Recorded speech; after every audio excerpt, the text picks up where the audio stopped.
Yes, sir. Yes, sir. It's heavyweight champ, yo. I'm here. Thursday night with it, man. What up, though? What it do, man? How we doing out there? Peace to everybody. What up, though, y'all? How y'all feeling, man? It's the almighty RSC. We looking clean, fresh, all that, man. The good brothers are in the building. Word to Gallows and Anderson. You know what I mean? Come on, man. Ayo's favorite tag team of mine as well. You know what I mean? Starting out crazy, bro. It's a good brothers reference right out the gates, y'all know. Word up. I got an intro survey for you, though, man. Let's get it started. Intro survey for this week. This episode, was it episode 8? Episode 80, man. The 80s are back, man. 80, Episode 80. 8 settle. That's crazy, actually, because I went 7-1. I was going for 8-0 on my money line builder parlays, and the Washington Wizards beat the Sacramento Kings of all fucking nights, yo. I couldn't believe it. The Washington Wizards and bum ass Jordan Poole got it done against the Kings. So, episode 80, I didn't go 8-0 on the parlays, but it's all right though. Intro survey. Favorite WrestleMania opening match. It's got to be the opening match. And y'all can remember this. We're going to run this back for a topic on our painstakingly long road to WrestleMania. We still got 2 more episodes for y'all as we get to the pay-per-view. So we'll run this back as a topic when the gang's here. But for now, Ayo, what's your favorite opening match for WrestleMania survey time? Easy answer for me, WrestleMania 10, Brett versus Owen. When we talk about brother versus brother matches, that is always the measuring stick right there. Brett Owen, WrestleMania 10. What you got? I'm rocking with WrestleMania 34, Seth Rollins versus Finn Balor versus The Miz. I know I'm a Miz maniac. Finn Balor was at his peak fucking awesomeness that time. Seth Rollins was coming into his own as a mid-card, credible mid-card champion. You know what I'm saying? He already had the WWE title run, but now he's kind of just in that mid-card vortex for a little while during that period. Banger of a triple threat. I watched that. No internet, no Twitter. I wasn't tweeting at the time. Not that I wasn't on Twitter, but I just wasn't. Internet wrestling community for that particular period wasn't like at the forefront for me. So I wasn't like just, oh, it's The Miz. It was like, Yeah. this match was fucking rocking right here. And Seth Rollins, you know what I'm saying, ended up winning that match. And that's how that match went. So triple threat for the Intercontinental title, which I think we will see another one at this year's WrestleMania. And we'll get into that a little bit later. We'll get into it, man. Of course, it's Mania season. A lot to talk about there. A lot to talk about moving and shaking the AEW. And I got some 316 very chilly beverage, man. Let's go on and get that show started one time for the one time. Peace to the gods, the ringside club hard. My name is A.O. Say you heard around the dawn. Blame Boogie while you at it, blame Chad Law. K-Fave is dead, break the fourth wall. Whatever style, whether it's lucha or strong style. Come through the venue, fly, burn the ball down. Back to the pad, chop it up for the par. Ringside club, intro to the squad as the show starts.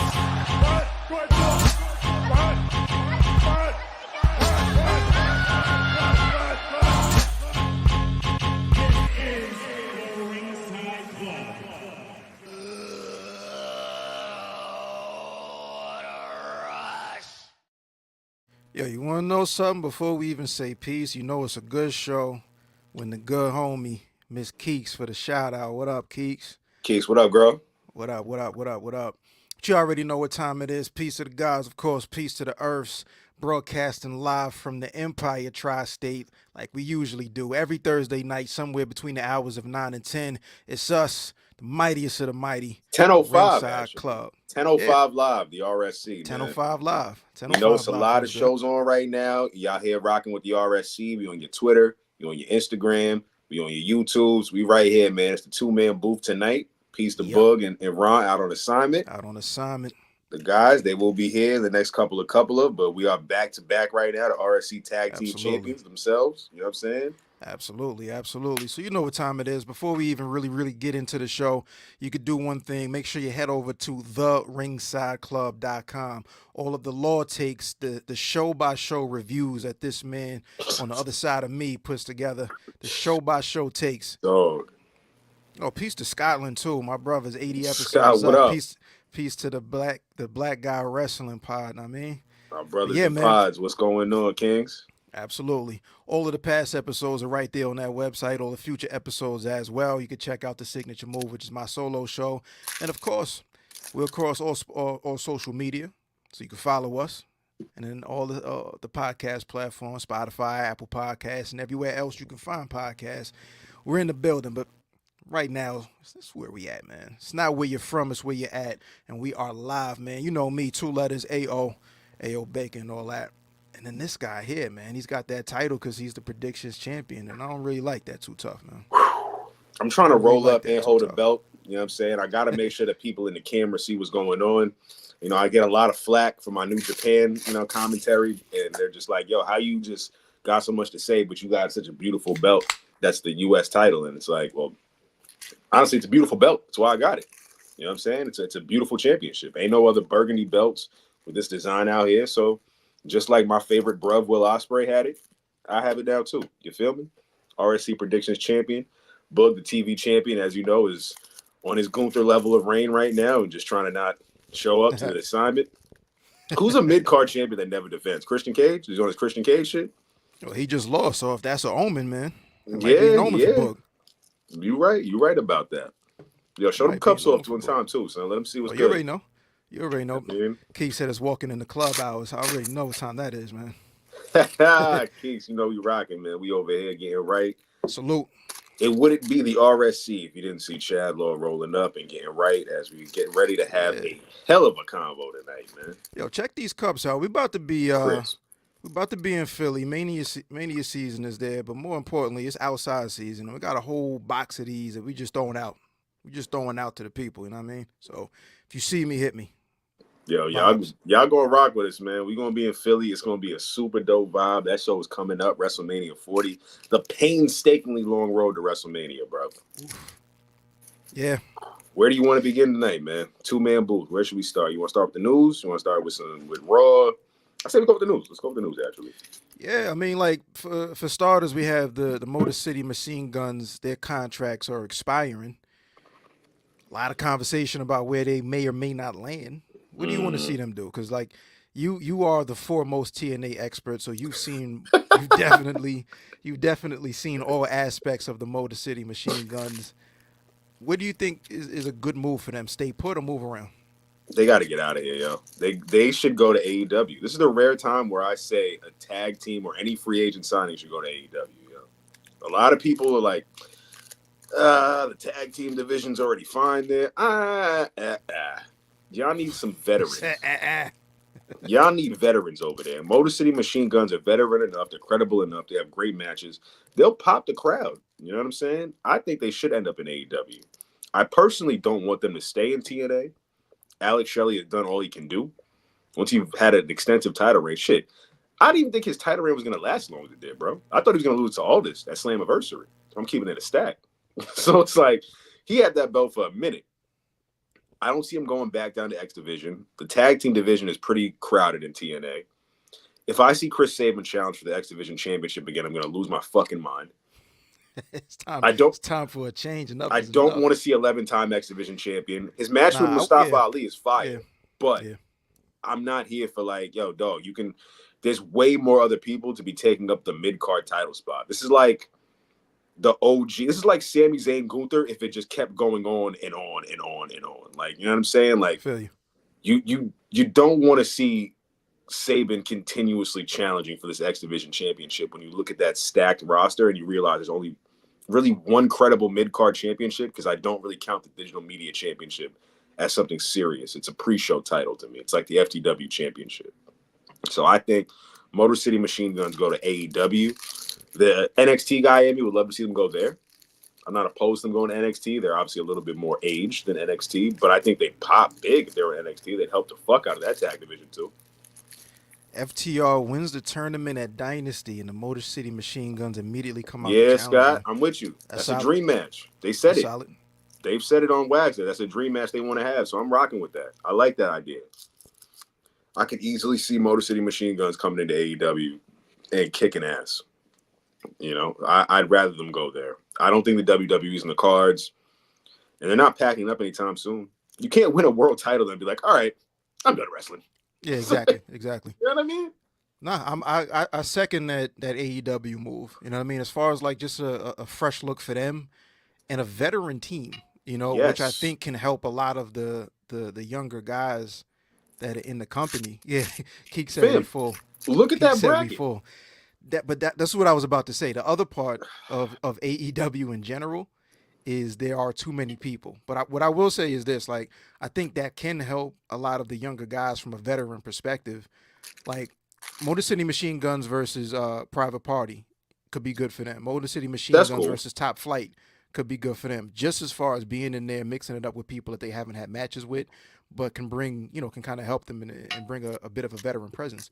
I think it could be good. I think they're oversaturated in the men's division in general, but if there's The any singles division but is what I'm saying, overpopulated, if right? there's any subdivision within the men's division that you can add some people to, it would be that tag division, just to heat them up a little bit.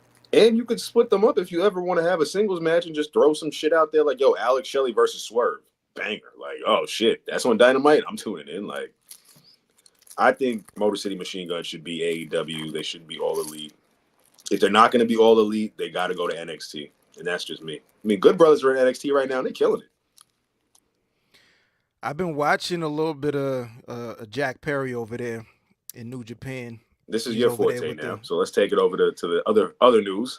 Yo, peace to Suji, by the way, for winning the New Japan Cup. So we have an all Los Ingobernables final at Sakura Genesis. Excuse me, not final, but a world title match. This at is Sakura Rush's Genesis. group, correct, right? An offset Former of Rush's group. An Okay. offset, because it's Los Ingobernables started in the CMLL. Los Ingobernables de Japón started after Naito got back from His Mexico. excursion. Right. And he went over there and started that over in Japan. So it's like an offshoot in a way. But Suji, so Naito's the current champ, and in his camp is Suji. Suji wins the New Japan Cup, and they're going 1-on-1. So I'm looking forward to that. What's the deal with this guy, yo? I'm not all the way in the loop with this fellow that just won the cup. Enlighten me just a little bit. He's one of the four guys that they're pegging to be like the next, four pillars that they're kind of going to build a future around. So it was him, Ren Narita. You probably feel a little bit more familiar with Shota Umino because he's tagged a bunch with John Moxley. Yeah. Did you ever reply to that tweet I added you in? I saw it and I didn't reply. What's your take? I figured we could take it on the pod. What's your take on that? So the question that was asked, it was a clip from another podcast, I think from was it the Wrestle UK Kings? Bruvs. Shout out to the UK Bruvs. Yeah, it was a Restings, I think. Resting, yeah. The UK homies. Resting. Shout out to the UK homies. Yeah. And the question, the comment or the clip was a little bit about how New Japan just wasn't prepared with whoever their next guys were supposed to be, and 100% correct. However, watching right now, they have their next guy up. I don't think he's the best. I think the best really is Fujita, who's a member of Saber's group, of the Mighty Don't Kneel. Right. As far as I go, the four young guys, I think he's really like the one that nobody talks about being part of that circle, and he's better than the other guys. Like Ren Narita, he's part of House of Torture, which people, if you don't know House of Torture, it's really like watching the bloodline interference on repeat. All they do is interfere, right? There's probably like 5-6 guys. They run down to the ring, they interfere, distract the ref, like on repeat. So a lot of people have been tuning out recently, specifically with the New Japan Cup, because it's all over the tournament. And it's like, it's just a hard watch after a while. You know what I mean? I believe it. But Ren Narita is a solid wrestler, right? So he had a match against Saber a couple of years ago at Wrestle Kingdom, which was really dope. That's when Saber won the TV championship. Okay. He ran it back as part of the New Japan Cup, and we saw a little bit of that old Ren Narita that wasn't just relying on the interference, of course, until the interference came and he beat Saber and shit. But yeah, I mean, in general, like they're going through a transition period. Transition periods are just not easy. You know what I mean? And if you don't have patience to kind of see where the directions are going to go, you're going to look elsewhere. But the cool thing, like Suji won the cup, and he's saying, yo, if I beat Naito, I'm bringing the old version of the title back. So the version that everybody loved, that's not the butterfly title that they have right now, he's bringing that back. So, House of Torture is just a tough watch, and Jack Perry is part of House of Torture, which is why I looked at the notes and it was like, do we see Jack Perry back in AEW before the end of the year? 100%. Okay. He's tailor fit for that elite group. You know what I mean? Because him coming up, he's from California. He's part of that California wrestling. Part of the Rancho Cucamonga crew. Yeah. Young Bucks. You know what I mean? Young Bucks. So part of that elite crew would be amazing. That's not a bad take. I could fuck with Jack Perry, with corporate Jack Perry. His look, the suits, the name. I think it actually would be pretty fly if he was in the Elite. If the Elite interesting turned thing into the there- NWO, Yeah, well, let's just not add everybody. The interesting thing about that, right, is his gimmick right now. His whole thing is the scapegoat, right? And the conversation, whether it be completely true, completely not, somewhere in the middle, is that him and Tony Khan are at odds because Tony is still kind of pissed off that he's the reason that CM Punk, fell off the handle, flew off the handle rather. he And did is not in he put that AEW on his anymore. own. We all watched it. We all watched this hook match. We all Yeah. watched that shit. It's like, nigga, you But the did thing- this again, shit like- yourself, buddy. So it wouldn't necessarily be corporate. That's like the divide between like the EVPs. That's like saying the EVPs and Tony don't fuck with each other over. That's Jack true. Perry. That's true. You know what I'm Especially when saying? they were just on Dynamite in the fucking Yeah. Gorilla. So yeah, And I get I don't want to see that because the less we see a Tony Khan on TV, the better. He just looked like a Muppet, just going, yeah, he did win. Yes, he did. He, in fact, just won. It's like, nigga, aren't you the biggest Eddie Kingston fan? Like, what the fuck? Right? We're going to get to that, man. Yeah. Don't worry. We got some shit to talk about tonight, boy. Hey, like I'm down. Like I definitely. So just to keep it a stack on air, I watched Raw, watched Dynamite for sure, and Rampage and all that. So we could chop it up about either of those. I ain't really get into much else. Even with the New Japan Cup, I only really caught that finals match. But we got the Road to Mania, so let's start there. Lord, Holy Jesus. you know what? Where I want to start. Oh, my God. Here's where I want to start. Before we start even with recapping anything, Ron sent his topic in. The Mount Rushmore. So let's start there. Knock that out. We can knock that Yeah, out. let's start there. Ron's topic was like your own personal WWE Mount Rushmore that doesn't include the following names, right? Can't include The Rock, can't include Stone Cold Steve Austin, Triple H, Ric Flair, Roman Reigns, or The Undertaker, right? So who would make your Mount Rushmore without those names? I got 5 here. I'm going Brett, Kurt Angle, Daniel Bryan, Kofi Kingston, and John Cena. Why?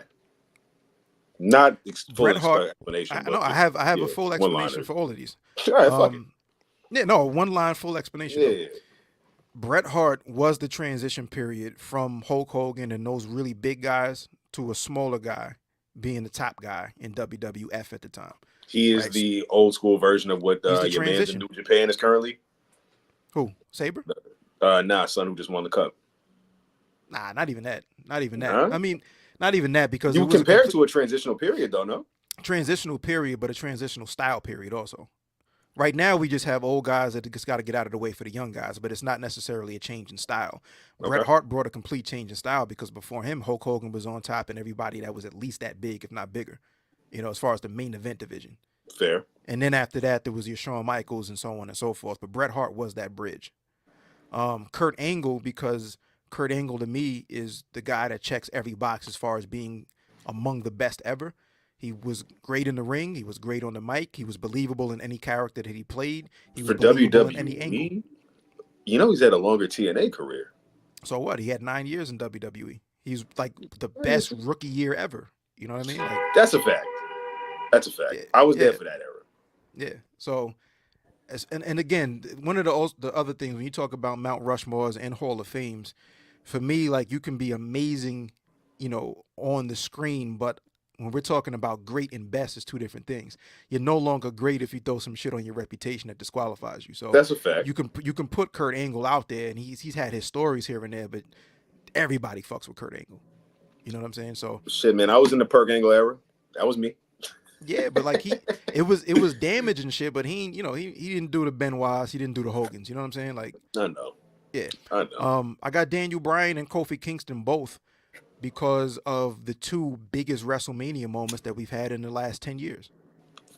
I still watch that. I watched that shit the other night, actually. Yeah. Just to see the pop. That shit still make me shed a tear. Yeah, both of them. It's Both of crazy. them. It's crazy. Like, And what's on a crazy for one Daniel day. Bryan is Daniel Bryan's the guy that Kofi beat. So it was like a nice full circle. Neither one of these guys were guys that would have been handpicked by the office to be No. the guy. But the fans like willed it into existence, for both of those guys. So that's why I would add those two. And rounding out at a nice odd number of 5, how do you not put John Cena? Period. Like John Cena's resume as being the guy on top for however long, whether you like him or not. You can't deny that guy. And I think he's a guy that like post pipe bomb and post CM Punk era got better. Like when we start talking about his feuds with The Rock back to back and how he scorched The Rock on the microphone, we start talking about those U.S. title, That was open ever. challenges. You know what I mean? Like there's a couple of things in the latter part of John Cena's full time career that kind of rival some of his best work. And I wasn't even around for his best work, but just looking at his highlights, I'm like, yeah, nah, but the U.S. title run, yeah, nah, but The Rock, I was promos I back was and here forth. for that. I was here for that. I was here for the vending for the triple threats with fucking Jericho and Christian. Like, yeah, that was tough. That was a fucking tough period, bro. Solid Mount Rushmore. I could Keeks fuck through with her that. list, and we got Macho Man, John Cena, Trish Stratus, and CM Punk. Solid, solid. Keeks, I'm right with you. CM Punk is on my WWE Mount Rushmore. I was there for that era. I think it was an amazing time from the pipe bomb, ECW days, Straight Edge Society. Shit. I mean, this run right now, he's going to be killing it on commentary and all the side missions that he's going to be doing to kill time till he returns. But that pop at Survivor Series was fucking insane. That showed you, like, yeah, that guy's impact in WWE was very serious. Like, I honestly, like, when people ask me who my favorite wrestlers are, I'm like, it's CM Punk. Like, I was tapped into the first dance, bro. Like, I really sat there, like Indian style. Like he was at the top of the fucking ramp and just like watched him like come out on the rampage shit. Like he's really back. It's 7 years. Like, you know what I'm saying? I remember that period, bro. I was there for that whole fucking WWE title run, the Heyman Alliance, the Shield debut. There would be no Shield if there was no CM Punk. Because motherfuckers would have filled us with pause. They would have gave us like some interchangeable fucking tag teams. I forgot the names Like they were yo, mentioned, that but was that was a that lot, was a supposed lot. to be the dream. Yeah, that was his idea, or at least part Mm-hmm. of his idea, as far as putting that crew together to be guys that that surround him and protect him. So solid. I'm going The Rock. Jeff Hardy take out Punk. Mm. Yo, Jeff Hardy. I was about to say this. Jeff Hardy got too many sons. There's a lot of people. When you talk about influence, he was like the king of the backyard guys because he did it on the WWF stage. You know what I'm saying? And everybody that was a backyard wrestler hit swanton bombs and other shit that he tried. So Yes. influence wise, Hardy is way up, way up. I say it's Punk, The Rock. The Rock is a given for me, man. I grew up on Rock. Promos, the gear, know your role, shut your mouth. This throwback to the Attitude Era he's in right now. Can't say The Rock though. Rock's on the no Oh, list. So once again, you can't say The Rock, Steve Austin, Triple H, Flair, Roman Reigns, or Undertaker. but John Cena slides is crazy. I thought John Cena would have been on the no list, but that's crazy.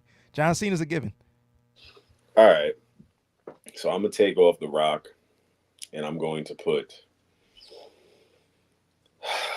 unpopular opinion, y'all. I'm going Chris Benoit. That's what I'm saying. You can't. Hall of Fame is great. Best, sure. In ring, sure. Man murdered his fucking wife and his kids. He's not in anybody's Hall of Fame or All Mount right. Rushmore. You can't celebrate that, man. All right, you're right. You're right. All right, so I'll sub and go Kurt Angle. I'll take Kurt Angle's rookie year. I'll take the invasion Kurt Angle. I'll take 02 Kurt Angle with the hair loss. 03 Kurt Angle was OD. 04 he carried SmackDown in a wheelchair. In 05, 06 he was just on a complete tear with the world title. So I'm going to go Kurt Angle on my second Mount Rushmore. I'm going to go 3. I will go. Oh, man. I want to say a name, but I just feel like the name is like it's just going to incite a fucking riot on our fucking timeline if I say the name. Not like Chris Benoit is going to do anything. I want to say, yo, if we're taking out all of the OGs and we're just leaving the current landscape, I'm going The Miz. I'm going The Miz. The Miz has outlasted every expectation, everybody, all of the doubt, all the naysayers. His matches may not be 5-star classics, but you know what? A lot of niggas' matches aren't 5-star classics. Not everyone can be Will Ospreay. Not everyone can be Okada. Not everyone can be Finn Balor. Miz has shown out that, yo, I am a dominant force on the mic. I can hang with anyone. He's had programs with every single person but probably, The Undertaker at this point? You know what I'm saying? He's wrestled everybody. He's been there since... I've been rocking with The Miz since the real world, man. I remember when he was like running around with the WWE title saying I'm gonna be a wrestler. So it's like the fact that he took that shit, applied it to Tough Enough, made it work, stuck it out through the bullshit, and he's still on top right now. Maybe he's not at the hierarchy, but he was a WWE champion in the Thunderdome era recently, 2-time WWE champion. He's main evented a WrestleMania. He didn't get the best fucking reviews, but you know what? He made it into the WrestleMania and retained. Like, you don't get a retention at WrestleMania very often, and you don't get a Nas fucking hate me now video package ever in WWE. So that whole top, I was like, yeah, man, Miz has got it. Miz got it. And then 4, I'm gonna go. If I said Miz, Kurt Angle, and CM Punk, what a fucking list. Final 4 for me, I'm gonna round out and go with.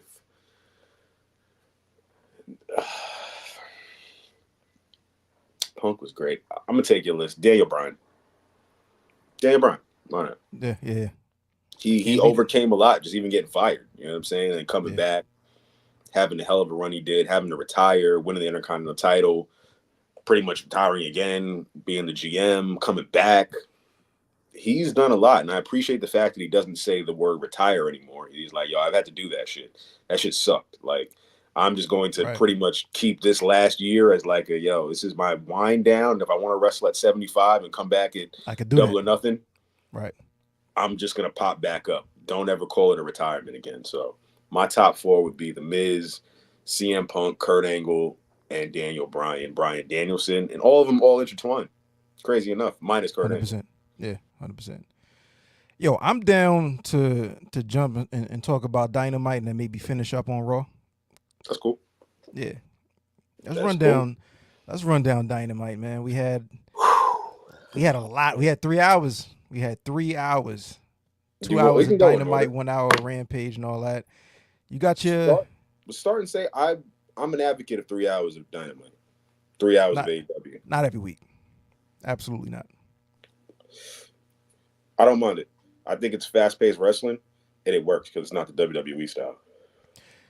It is an easier watch than watching a Monday Night Raw because there's not that lull, right? There's way too much talking, stupid-ass backstage segments, whack matches, soft-style shit on Monday Night Raw. But with that being said, I like 3 hours every once in a while. If they do a super show every once in a while, if it's like a quarterly thing, you know what I mean? That's cool. Every week watching 3 hours, I think the novelty wears off. That's a lot of wrestling, bro, in one night. And like a 3 hour show period is tough. That's if you cut Rampage. I think Rampage. I like watching Rampage on Fridays, bro. You know what? Catching up with it over the weekend. If AEW, and to borrow a point from JD from New York, 204, I call it one of his takes. You really could get away with a brand split in AEW, yo. One brand on Dynamite, so you know who the fuck you're watching. One group on Collision, so you know who the fuck you're watching. And maybe get rid of Rampage. Or my flip of that be to make Rampage NXT, which is essentially what ROH is. But you have a television show, so you can actually develop motherfuckers on Rampage. And if you want to feature Bryan Danielson, you want to feature Jon Moxley and Samoa Joe, it feels like a special attraction when they're coming into Rampage as opposed to, oh, it's just a throwaway match on Rampage with Jon Moxley and Commander. It's like real quick. You mentioned Honor Club. I mentioned it off air. Queen Aminata versus Red Velvet was so fire. They got the final set up for the World TV Championship. We got Billy Starks versus Queen Aminata in the finals. That takes place at Supercard of Honor in a couple of weeks. Man was on his Boston shit right there. Yeah. Yo. He said Supercard of Honor. Supercard. But watch Red Velvet versus Queen Aminata. Good Lord. Hard-hitting match. Aminata's growing on me. Yeah. I mean, I wasn't a detractor, but I'm always supporting my black wrestlers even when they win or lose. And I'm glad she's getting the spotlight that she's getting right now. And she's showing out. Her matches are great. She had a strong match with Anna Jay a couple of weeks ago that I was like really impressed. That was her first win. Yeah, that was her first win on TV. With a headbutt to the titty. So that's her finisher is a headbutt, dog. Yes. And that shit looks like she's like, it's so fire. It looks like it's gonna hurt. It's so Some fire. people are but confused. Like her offense in general. Now I want to see like Athena versus Aminata because both of them are really, really heavy hitters. They lay that shit in. Or Aminata versus like Mariah May with some stakes because both of them like really lay their shit in, But yeah, tap in if you haven't. I know it's the thing. Like people is like nobody watches Honor Club, blah blah blah. Find a way to watch it, subscribe, tap in. I'm watching that shit every week, and the highlight for the last month or so has been that women's tournament. Billy Stark is the inevitable winner of this tournament to advance the storyline. Yeah, I think so. I'm here for a surprise, Yeah. but I'm also here for Aminata pivot to fight Athena next. I think if she overcomes this tournament, she will have been in the rankings to get next up. Hikaru Shida is versus Athena for the title. So at some point, Athena has to lose the title. Not to Hikaru Shida though. Why? She's a 3-time AEW Women's Champion. Like they're saying that she's like, it's the greatest Ring of Honor Women's Champion versus the greatest AEW Women's Champion. She's a 3-time champ.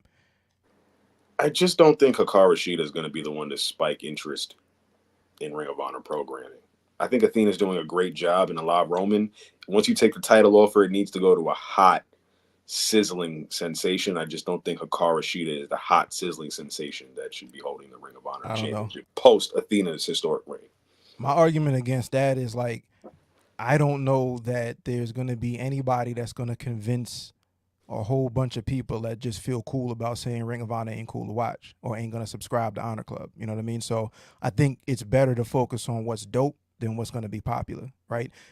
What's going to have to happen in order for it to be the popular move is you have to put somebody who's probably being paid a shit ton of money to be on Dynamite, like a Mercedes Moné level person that holds that championship in order to spike Honor Club. So why even bother? You know what I mean? Like, just do dope shit. Hikaru Shida is not in the main picture of anything on Dynamite or Collision right now. So if she's the one to beat Athena, it's somebody that has credibility. So let's just do things for credibility for the heads that are going to watch this shit either way, like me, versus trying to, pop a number and the people are going to cancel their subscription after a month because they're bitching about how there's no story anyway. That's how I feel about it. I just think Aminata is just way more flavor right now. You got to go with what's hot. And I just think at least Aminata got a fan base right now to where people would just be like, I'm interested in seeing her overcome Athena and actually being the Ring of Honor Women's Champion out of the fucking blue.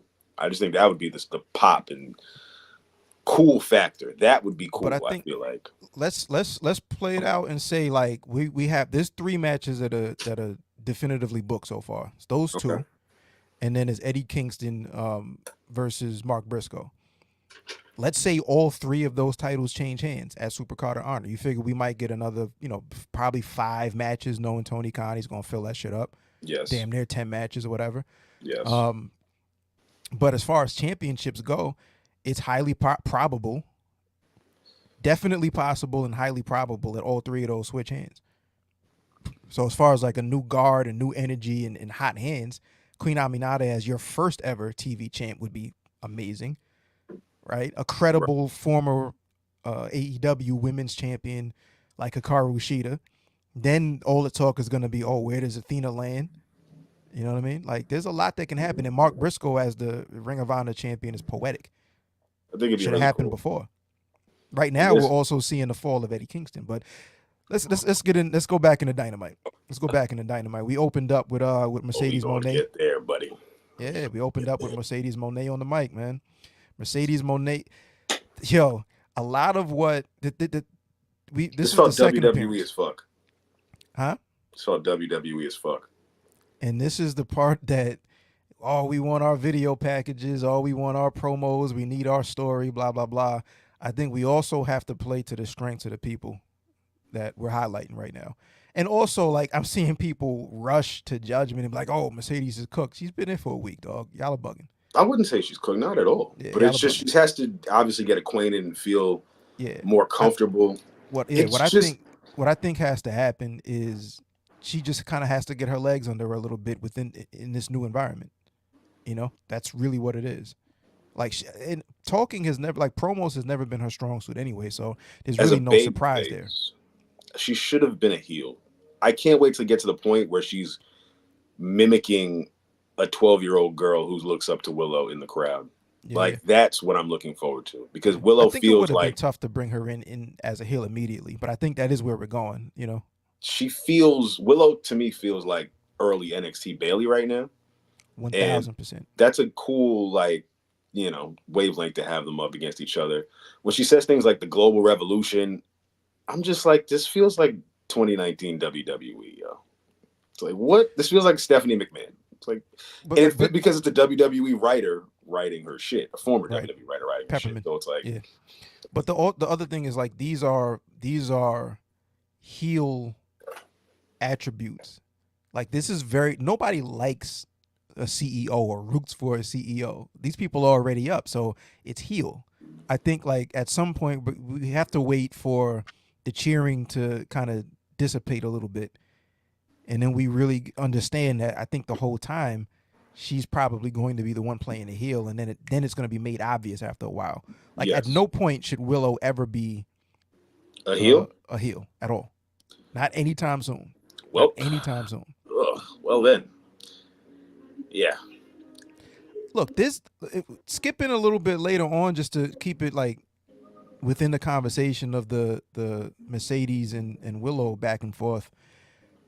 I have no problem with somebody with a baby face being conflicted. Right? So we saw her in the opening segment with the chair. Should I hit her? Should I not? yeah. The Mercedes huff and turns puff around. idiot shit just like has me like, yo, dog, what the fuck, Yo, yo? fam, I don't like it. But I'm just talking about the actual character, like what we're supposed to be, the story we're supposed to be following. The story we're supposed to be following is that she's conflicted. That's not necessarily leading, 1000% to a heel turn. I think we get to a point where, Mercedes kind of reveals her true colors and shit, but because like Willow didn't injure her in the match. That's the whole thing. Like Mercedes blaming somebody for an injury that she didn't cause is super heel. Right. I just went with the chair and then the holding it and the way it just felt like she was in like a creative character, like she was in 2K. Like, you know what But I'm saying? that's Like when they're in the yeah, lobby and like you that's gotta that like WWE shit, you're bro. picking a character and you're just standing there. Like that's what Willow looked like with the chair, just like standing there, like deciding, am I gonna hit her? Am I gonna hit her? And it's like, yo, dog, you look the huff and puff. Are you just gonna? Yeah, I mean, I was watching it and I just was like, I don't like this. Like, I don't like when Willow does this. She just looks baffled and confused. Like, I just wish Willow would be portrayed as someone who has like a brain with a character and not just like, she golly gosh, I'm here. But that's that whole segment, like you mentioned, that's what WWE does. Like they really oversimplify things because their audience is like primarily children and then moves up. It's children bringing their parents to the shows versus like millennials is the target audience Fair. for AEW. So it's super simplified. There's nothing subtle. It's nothing subtle. It has to be like I have to see somebody's eyes bugged out for me to understand that they're upset, kind of shit. That's what that was. But in general, like they'll figure it out. Like the one thing I think AEW does pretty well is listen to criticisms and critiques and then pivots. Yes. So I'm not saying that it's going to be a shit show. I'm not agreeing that she's going to be cooked or any of that. But I really do wish she just would have came in with the elite and just switched it up and just been on her shit. You know? Word up. Yeah. Julia Hart, after, the attack afterwards with her and Sky Blue, wasn't the most enthused about that one. The lights out with the House of Black really bothers me. Really gets to me because the elongated scrabble to get to the ring and then get in position and then look at the Titantron and then realize, like, oh shit, she's behind you or she's staring at you. It's just like, yo, dog. AEW pulls the lights off move too much and House of Black will abuse the shit out of it. Julia Hart has to put some emphasis on the TBS championship. So she's doing what she has to do with this quartet of feud that she's got going on between Statlander, Willow, and potentially Mercedes. So I'm all right with it. I'm okay. Let me ask you this. Do you think that, like, who does Julia lose the title to? Mercedes. Is it Willow? Mercedes or Willow. Either or. I don't see Statlander getting it back. If anything, I see Statlander turning because Willow. Yeah, I see Stat turning. I would rather see Stat turn. Yeah. I would much rather see Statlander turn. But I just feel like right now they're going in a direction where either of them could turn. Yeah, even from which Rampage. I like because like this isn't super predictable as far as who does what right now. Like even though I agree that Willow shouldn't be shouldn't Absolutely be not. at least right now, the fact that it's kind of unpredictable. Like, is it going to be Willow? Is it going to be Stat? Is it going to be Mercedes? How does this person feel about that person? That's kind of interesting right now because it's not predictable. It's not. And judging off how Rampage went, we had the Sky Blue putting Willow through the table. Statlander missed her move off the top rope, and then Julia Hart put her in her sixth submission. I think Julia Hart has the best submission in AEW right now. And there was no Willow to defend, and they really put emphasis on that Willow was nowhere to be found. So now Statlander at the tap because she had no help. And that's going to cause confusion, which will lead to some more betrayal. They're two Long Island wrestlers, yo. So LI stand up, Yeah, LI, represent. LI, what up? You know what I mean? I'm a rock just because it's Willow, it's Statlander, it's Long Island. I just don't want to see either of them turn and it just backfires. And the smarky crowd is just going to be like, still cheering her anyways. I don't care. But yo, this if we just look at this, because like, look, we have them. We saw Thunder Rosa, right? There's a lot of women now that are active, and everybody, the whole division ain't even back healthy. We still got two big names that are out as far as Britt Baker and Jamie Hayter, right? There's a lot of people that are it's gonna get crowded after a while. You know what I really don't want to see? I don't want to see too many heels in the AEW women's division. I don't want to see it get healed out. Like, even with the impending turns of Statlander and Willow, it's still a lot of fucking heels in the women's division. Tony, Mariah, like, you know what I'm saying? Who else am I missing? I'm probably missing a couple. But there are a lot of heels, and I don't want to see more heels pile up. Like, I want to see some actual credible baby faces. I'm sure DMD will probably be a baby face when she comes back. But Jamie Hayter's also got to come back. So will they come back as baby face together? Will one be heel? Will one be face? Mercedes might turn down the line, but she's a big baby face right now. It's a lot of who, what, when, where, whys, but I just don't want to see too many heels or heel turns for the women's division in AEW. I kind of like where we're at right now. Because Deonna, I think, is probably going to be the next one to turn heel. Yeah, I think so. We saw like that little, which I think is kind of cool. Like, it shows fitting. It's her character, yeah, the pettiness of like, no, I was supposed to be the one to pick up the victory. You know what I mean? Which I also think there's like a jealousy factor there. Because Thunder Rosa was able to do something that Deonna wasn't able to do, which was pin the champion. So there's like a jealousy. There's probably like, yo, is this person better? Like, you can see at some point there might be doubt that actually sinks in because like Thunder Rosa comes back and can do something that you can't. Which is kind of why I thought we're going to get a three-way at Dynasty. You know, I know we're not big on triple threats, but I feel like we don't get a lot of women's triple threat matches. That's kind of interesting though. That match works for me because Thunder Rosa can work, and we've already seen Tony and Deonna do this already. Yeah. What I think will end up happening is we're going to prolong that, and we're going to get Deonna and Mariah at Dynasty, and we're going to get Thunder Rosa and Tony Storm instead because Thunder still hasn't lost the title. She still hasn't gotten back the title that she pretty much didn't lose. She didn't get pinned for it. She was out with injury. So she's got to get that belt back. Right. She just pinned the champ, and it's either going to go one of those two ways. Maybe even a third option would be having Thunder beat Deonna to get herself into a qualifying match to, get the title shot, which would then enrage the shit out of Deonna. Yeah, I think that's what happens. I think Deonna, the way she looked at her, you did something that I couldn't do. There's self-doubt that happens. Now we have two credible people that are going to go up against one another. Thunder Rosa's on her way back up. She's still getting the ring rust off. She's been out for well over a year and all of that. So she's still on her way back up. That's what I think happens. The two of them face off against one another, and Thunder Rosa beats her, which further drives Deonna Purrazzo. Because again, Deonna Purrazzo, just character-wise, if you write her character down on paper, is not likable. You know what I mean? So it's going to be real easy to boo Deonna Purrazzo in a minute. Exactly. I think everybody that comes in, whether it be a debut or a return, you're going to get that pop because we haven't seen you in a bit or we didn't expect you to be here, but she ain't likable. I could definitely see that being the case. We've got three options with that one. It's only a matter of if they're going to get booked or not, so we will see what Tony Khan cooks up. We got a brand new Continental champion, man. The Intercontinental champion. Your man Okada, boy. sneakily have Full another name belt. only. Another belt in AEW, yo. God damn it, they got us. They gave us another belt, dog. Again, Yo, Tony Khan just can't miss, dog.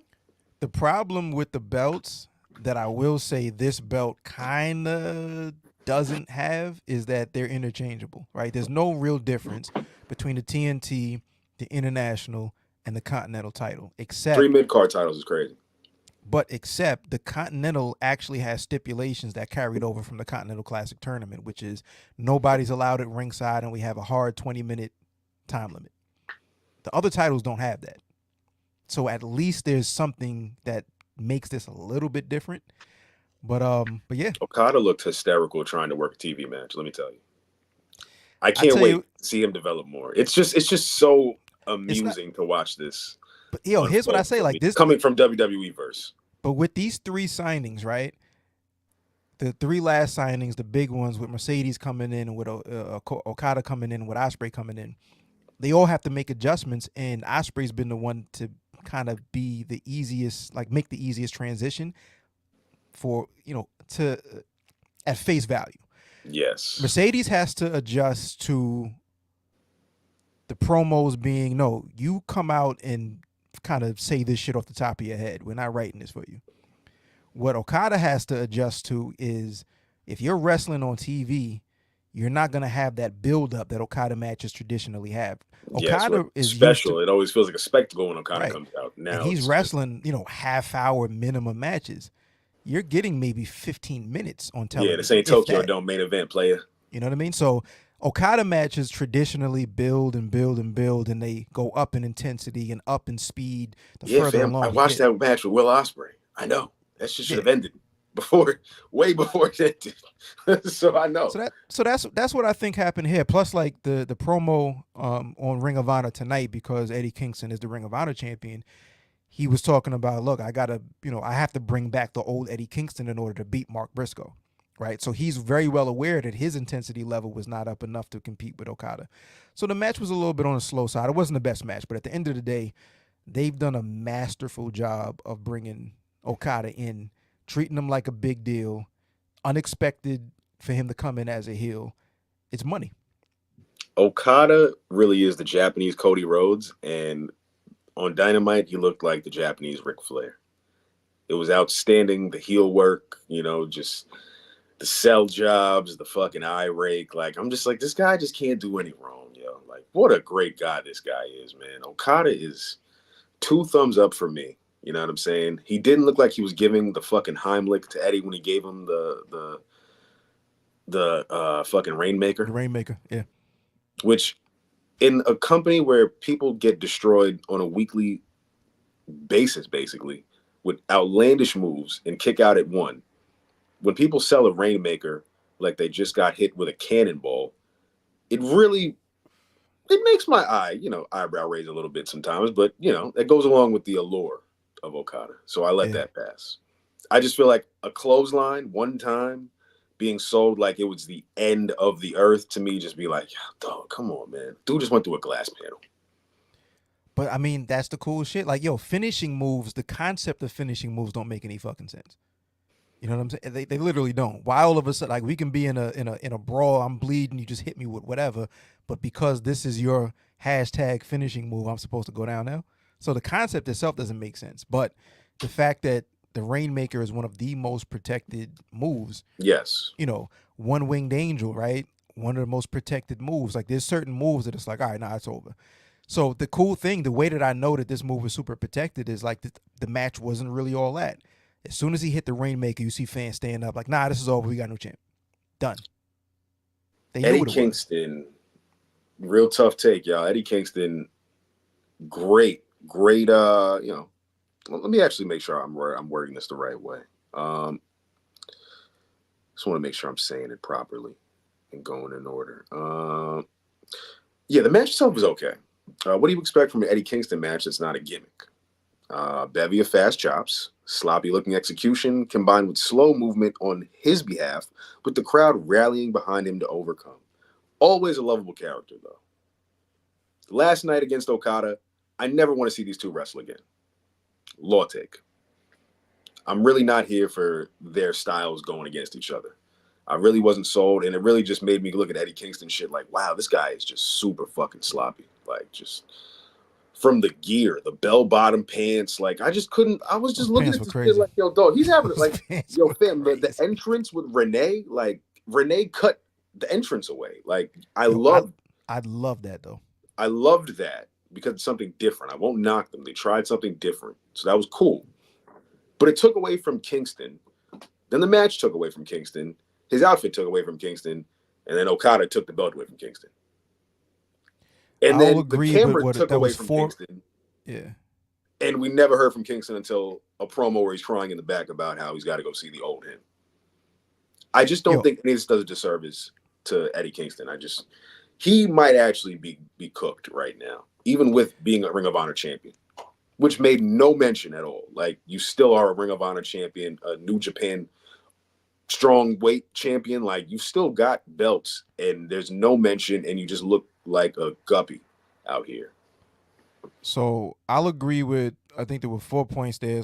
The Renee Paquette standing at the end of the ramp during the entrance, I thought was dope because to me that added a bit to like the sports feel where we have like a sideline commentator that's like, yo, we have something going on right now. And it Yes. didn't feel like a backstage segment where it's super contrived that we got to ask for help because somebody got something thrown at him. So that part I liked. I don't think that took away from Eddie Kingston's presentation because Eddie Kingston's presentation is always this is real, this is real, this is real, and that felt real. I just feel like his entrances always have that extra pop to it, and it just didn't have that feel. Maybe because Okada and his presence kind of just overshadows it. But last Could be night, that. Eddie Kingston just looked the Could be that. robe, like the hood on. I was like, something's off here. No, but I think that's part of the story though, right? Because I think that I think that the story going into the Continental Classic and why I didn't think he was going to win in the first place was he bit off more than he can chew trying to chase history, right? And he ended up winning and overcoming that. But I think the story coming out of, winning that and having to defend these championships, even though his schedule in real life hasn't been super crazy, I think the storyline is that this has worn him down. Maybe the pressure of carrying 3 promotions has worn him down. Like being the guy when he's never really been the guy before this No. has worn him down. So now you're seeing him get sloppy. You see him with the nasty looking pants. Yo, the you see him fit with was the crazy fit last was night, insane. dude. The fit was insane. I was like, is this Right? Kill Bill? But then again, this is just Eddie Kingston. I was like, no, this is just Eddie Kingston. Like, you just thought this was the right gear to wear. Yeah. So I think that's what's happening. I think like he's wearing down. He's going to lose all 3 of these championships. He's definitely losing to Mark Briscoe. And I don't know who he's going to lose that strong championship to, nor do I give a fuck because that championship is whack. I don't know. That's your side of the fence. I don't know where else goes. I think that's just AEW's like way to keep their foot in the door. Nah, it's not elsewhere. even that. New Japan Strong is the New Japan American promotion. Yeah. So they don't give a fuck about this, bro. You know what I'm saying? Like, it's some extra shit so we can get some money over there. That's what this is. That's what this is. When Pac's music came on, I thought they changed his theme to Go-Go Power Rangers. That's always been his theme. But when you actually you know what was mad funny? it, You know what was mad funny, though? When Okada wins and they hit the fireworks. Big meme. And he didn't expect the fireworks because he didn't know that was for him. He thought that was Pac coming out. Yes. And he looks and he's like, and then somebody probably was like, nah, celebrate. He's like, yay!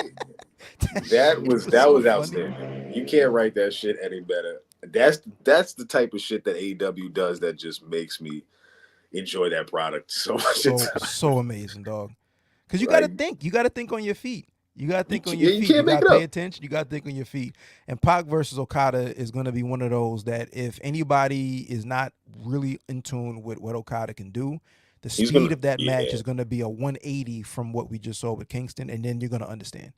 That's going to be a sleeper match at Dynasty. I easily see that being the case. I don't even think it's a sleeper. I think for those that know, it's going to be expected to be amazing because every time we've seen Pac in the ring with when we saw Pac stand across from Kenny Omega, you get holy shit chants because we know what Pac can do. So I think it's like we expect this to really be one of those. But when you look at the Dynasty card, you're already looking at such a stacked card that for the people that aren't too familiar with Okada, the people that are just like, oh, we know how this is going to go with Pac. How this always goes. He's going to come in, have a good match, lose, stick around for a bit, show up with Penta, and then be going for about 5 to 6 months again out the year, and rinse, cycle, repeat with Pac. Hopefully not, but yeah. So that's all I Hopefully really not, thought but yeah. in that whole time frame of him coming out. I was like, I don't think he'll be here in 6 months. But this is going to be cool for Dynasty, though. He's a former international. No, he's not. Wrong title. I'm bugging. No, well, he is the what is it? When was it called then? He was the former All-Atlantic. All-Atlantic, which became the International Championship. Yeah, not the So that was cool. Yeah. That was fun. You know what I'm saying? I just think Okada's got to have a hell of a reign, like a year-long reign. Put some prestige, put some reasoning and some care, or at least run it till C2, where the winner of the C2 has to fight Okada. Yeah. That I world think like because we got to remember like Eddie Kingston, I think was put into that tournament, but then decided to bring the other 2 championships in. So I don't know, like if because Okada is down with the Bucks, maybe they finagle where he's not in the tournament and he doesn't have to put the title up. Like there's a couple of ways that can go, but the Continental Classic was special last year. I expect it to be special this year. Agreed. I think that tournament, like being able to see him in as close of a situation like the G1 that happens in New Japan is going to be fire. So yeah, Lion Hook explodes. You want to know something, bro? Good, bro. As tired as I am of Chris Jericho, and as a lot of people are of Chris Jericho, and as critical as a lot of people have been of Hook, I have zero problem with this match. I thought it did exactly what you want to do, because you have, whether you are tired of Chris Jericho or not, a win over Chris Jericho for a guy with as little experience as Hook does mean something. It doesn't mean something when Chris Jericho is just in there with random people, but you have Hook, who's one of the, if not a pillar, he's close enough. He's definitely the next generation. I expected nothing out of this match.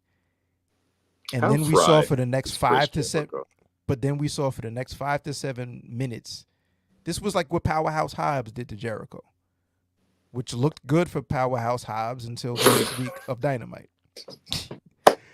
So you know what my next take's going to be, right? But I think the difference between it looked great for Action Andretti. It looked great for Takeshita. I mean, Takeshita can still survive right now. Hook, it remains to be seen, but Hook knows how to survive at this point because he's been surviving off of nothing. So it's like, shit, at least I got a win that matters now. Yo, Hook has been booked better than Powerhouse Hobbs.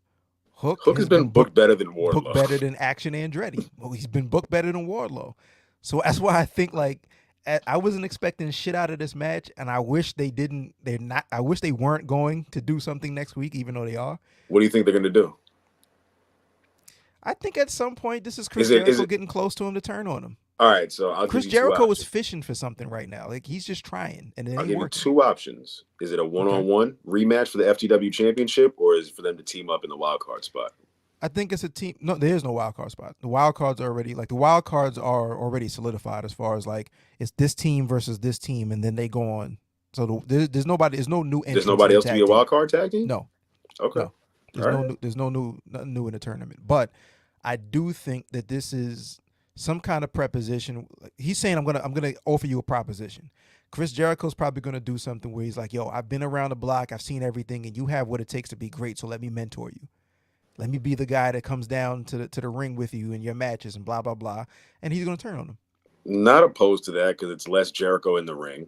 Not that Jericho can't go with like people in the ring all the time, but I just want to find a way where it can be less Jericho. Take Judas away in the crowd, whether they're in Canada or not, they're just like, oh. 100%. But that is, being real, that's not going to happen, right? So we have to just accept the fact that we're going to see Chris Jericho on television. So that's what I think happens is his proposition is going to be, you have what it takes to be great, and I'm the one to get you to the next level. Whatever gets them on the Dynasty card, yo. FTW Championship. But I don't think that breaks down before Dynasty though. I think this is a longer term. But again, it's Chris Jericho figuring out what works. Right. I just think they're just going to end up on the Dynasty card somehow, some way. Just FTW Championship. Jericho's in his corner. Whether it be in his corner or as a tag, he's gonna offer to mentor him. Steel cage match. Brian Cage, Hook, FTW Championship. Jericho is a special ring enforcer. How does that sound for a 0 hour? That could be something, yo. It's Brian Cage. You got to get him some airtime sometime, you know? We heard from Adam Cole. Yo, we actually went a week with like a show this week without any Brian Cage, yo. That's fucking amazing. Both shows, though, Brian Cage, but we didn't get to Collision yet, so. I think Brian Cage is so super necessary to be like a next level credible jobber. So we got Lance Archer for. He's more consistent than Lance Archer. Come on, Lance Archer got Jake Roberts. At least he's got, and he's got a faction. He's got a faction too. He's got the king, no, not the kingdom, not the dynasty. What the fuck are their names? Vincent and Dutch. Yeah. Not the elitists, not the dynasty, not the kingdom. Them. Chat, you guys know who that group is, yo. Them. Not even being funny off the top. I don't remember. I have no idea what their group name is, and they actually had a title shot against MJF on a pay-per-view, if I'm not mistaken. Yeah, for the Ring of Honor titles. That's when MJF shoved one of their heads up the other one's ass. And that's why we never remembered their name again. Wow. So yeah, there was that faction brewing, which actually happened on Collision, yo. Yeah. Hold on a second. Let me actually touch base on that, because that actually kind of just had me a little bit perturbed. Speaking of Shibata and God damn it, we're gonna get to so much with this one. Shibata and Bryan was amazing. Fucking amazing, bro. Man. Shibata and Bryan Danielson, dog. They held back nothing against each other. Like, truly. Like, that match was cracking. Watching them sit Indian style across from each other and then aggressively slap each other in the faces and chest was actually entertaining on American television. And it makes AEW, one of the things that makes them stand out the most because of that. And that's what I can salute, them to every time, because I appreciate that difference when you look across the pond and see what else is going on the other side. I mean, shit, even fighting Shibata, that was poetic. Yo, I don't really understand why there's always so much pushback against those, chop back and forth exchanges or the forearm exchanges. Because they're done so commonly and they don't look any type of, they're just like, oh, great. If it's the execution, and then it's really based on who's in the ring, cool. But the psychology behind that is a pissing contest. I think I'm tougher than you. No, I think I'm tougher than you, in the back and forth. Because to me, that's just like bravado. That's really no different than somebody holding their arm up because they want to see who's stronger in the test of strength. Right. So why is one accepted and the other one isn't? If it's execution, then that's really dependent on who's in the ring, and I can accept that. But as a concept, it's the same shit. Just them sitting Indian style is just a little bit different. We don't catch that a lot. We don't get to see that a lot, considering we always are seeing chop, chop, chop, chop, chop, chop, chop, chop, chop, but we don't get to see that type of variation. So I thought that was cool. But my reason for doubling back to Collision was Claudio versus Lance Archer would have been a real solid feud if there was a title involved. Whether there was one or not, we are also guaranteed that Lance Archer was going to lose. In the weekly case of why is this happening on AEW programming, Dutch and Vincent joined Lance Archer to take down Claudio and Danielson post-match. And Shibata made the save since Moxley's not available, which is why I had to bring that back to Vincent, Lance Archer, and Dutch possibly being featured more prominently as we look towards Danielson and Claudio and Black Bull Combat Club. Mad filler of a feud. Holy shit, that is mad filler.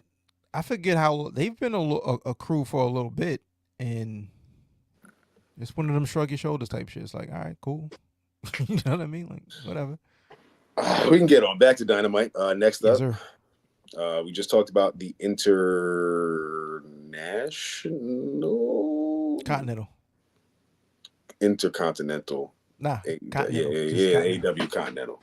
Because now that Roddy Strong has the international championship, that shit is going to be featured less and less than the whole group as a whole. So we don't need one of these titles, bro. Like, one of these can go.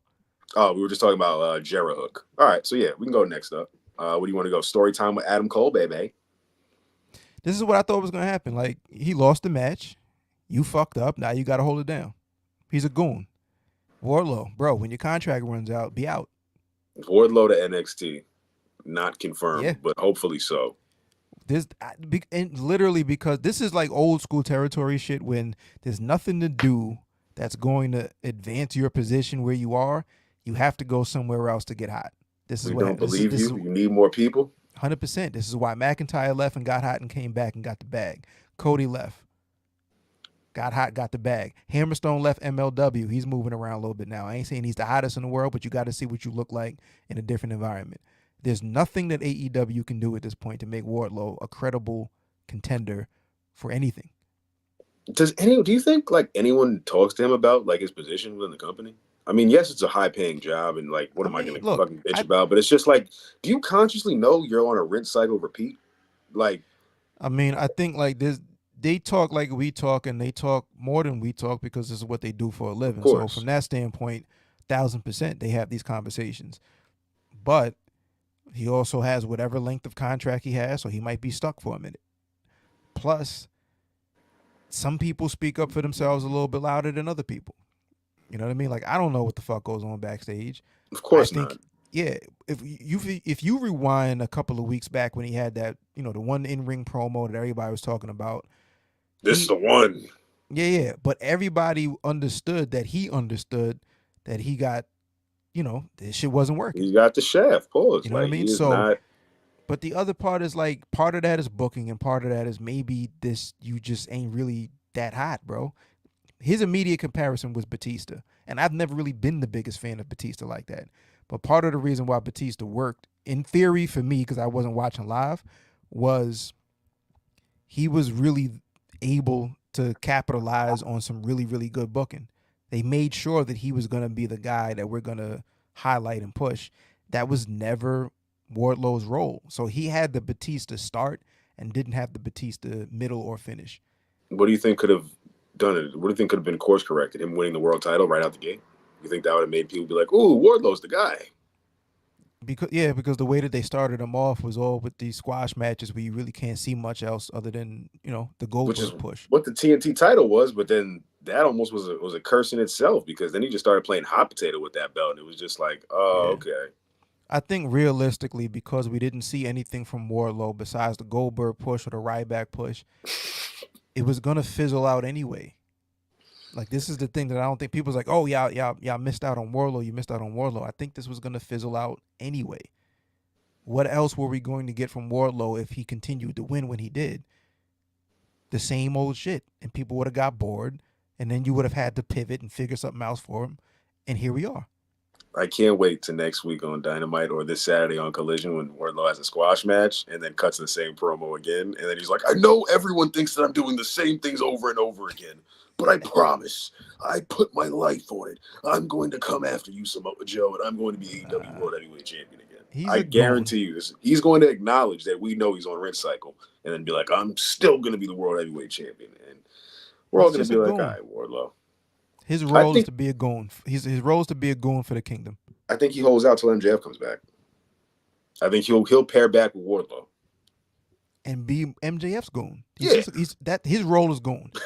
He has to go somewhere else to prove that he can do something else, because it's not going to happen in AEW. Hell, go to Ring of Honor.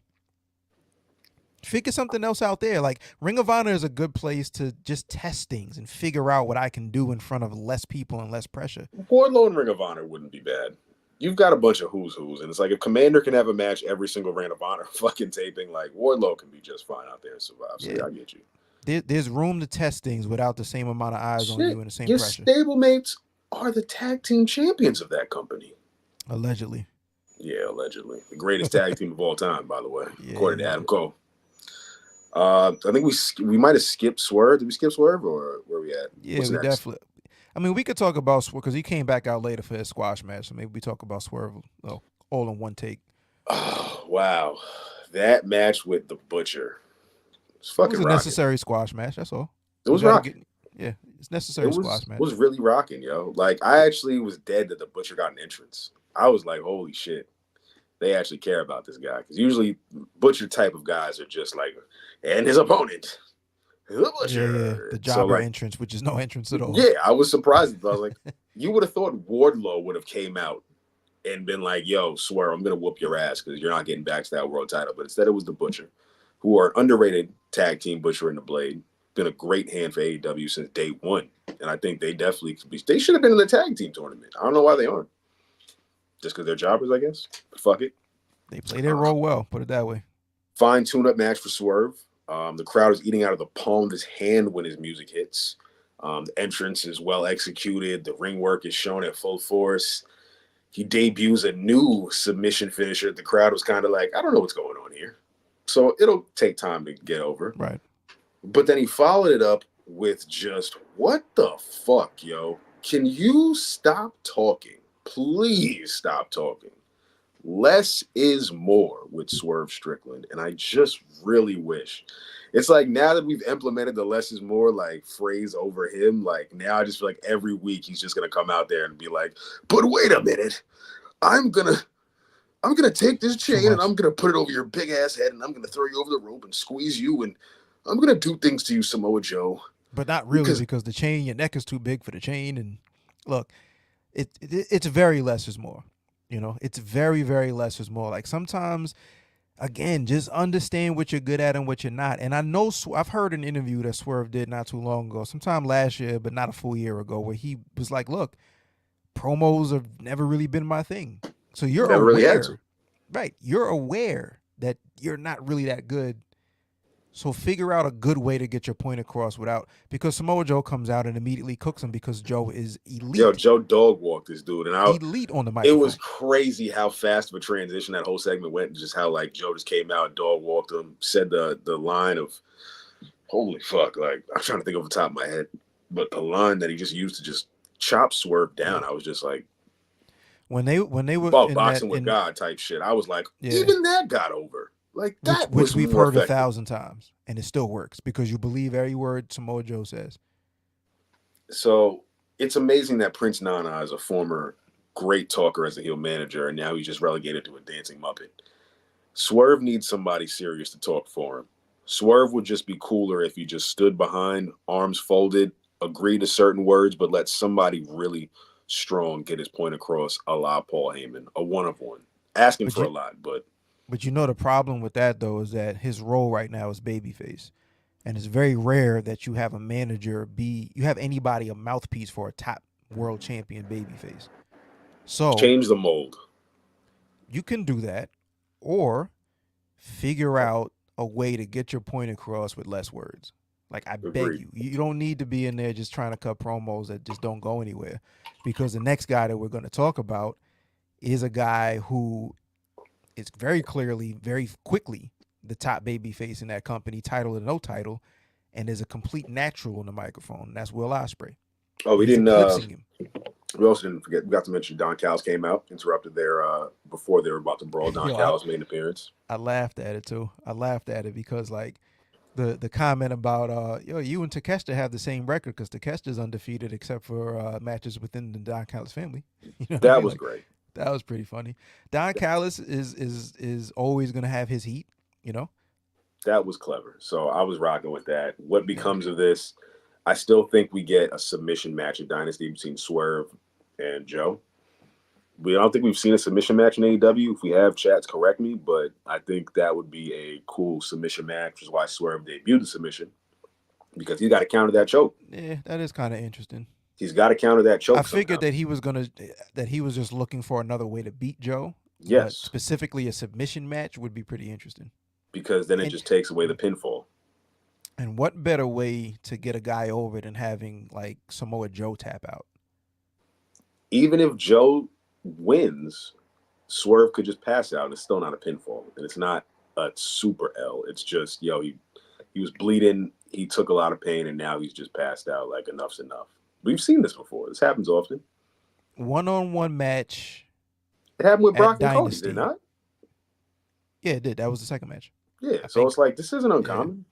Yeah. One-on-one match at AEW Dynasty, Swerve versus Joe. Who wins? If you're booking it right now, Joe wins. Joe wins. Submission match and puts him to sleep. Is Fire that the end match. of the feud, or do they run it back again? They don't run it back again because we've got so many more other people to fight Joe for the title. So Swerve, we're gonna send you on a little journey. We ain't gonna push you down the card, but we just gonna keep you right there involved. Matter of fact, here, go feud with the Undisputed Kingdom. Because they That's actually, bro, that's good for them, but I don't know if that's good for Swerve. That's a step down yo, yeah, because I they're guess that ice fucking cold, bro. they're ice cold. But to even my point with the Acclaimed and Bullet Club Gold and Pen like imploding, everyone done forgot about the Undisputed Kingdom being the ones that took them out, threw them through glass, framed them, had people on their backs. Like nobody is even acknowledging any of this and going towards that. So I feel like this is the red herring of down the line, they're gonna run it back of like, yo, I didn't forget that you cost me this or you put this blame on me, and now I'm gonna whoop your ass. So I can see Wardlow and Swerve finding each other post this Joe feud. For better or for worse, it might just help fucking Wardlow the fuck out, but it also put Swerve in a credible position to beat a dominant big man. Fair, fair. Me Next personally, up, I think if I'm booking that match today, I think it's Swerve that wins and holds the title during the summer because like as hot as he was, he's definitely cooled down a bit, but I think he's still slotted in that top babyface slot or one of the top babyface slots. yes, And if you're gonna capitalize on that momentum, you have to do it now I'm because it's gonna gonna be tough to heat him back up. Black Wrestling Twitter. I'm sorry, but I think Will Ospreay is gonna get the belt before Swerve. I think Osprey gets the belt at All In, I think he gets it so you before have time. Swerve. But I think he beats Swerve for the title. Yeah, I think he actually. I think Swerve doesn't even see the belt before Ospreay gets to it. That's my thing. And I think if Swerve does not capture that title, he's Don't put not him in the winning. Wardlow boat yet. I know I said they're going to see each other in passing, like ships in the passing night, but don't put Swerve in And the the reason I Wardlow say like, territory if he doesn't win the title yet. but think about what we've heard him say on the microphone is like, I'm gonna be the first black world champion. I'm gonna be the world champion. I'm not stopping until I'm the world champion. I have to beat you for the world champion. You can't have a baby face like declare this shit all the time and then just not come up with the championship. I don't People know if lose I want to faith. see Swerve have a brief run though. It's It's not tough. brief. It's really It's tough. that match is April. So Joe has the belt for 4 months. Yeah. Joe was. I don't think Joe was ever Swerve. supposed to be the champ. MJF wasn't supposed to lose to anybody but Adam Cole. So that threw a lot of shit I out of. really want a confirmation on that. No, this is what I believe. I don't know, Yeah, no, I'm saying but this is what I believe. I down the believe line, like I really as want a soon. confirmation on like, yo, this actually Yeah, was the plan. Like we were yeah, really gonna keep this going, but because of the injuries, like nah, we had to put the belt on Joe. Or if this was the plan of like, nah, we were really gonna put the belt on Joe. yeah. Like I think it was that case with Adam Cole.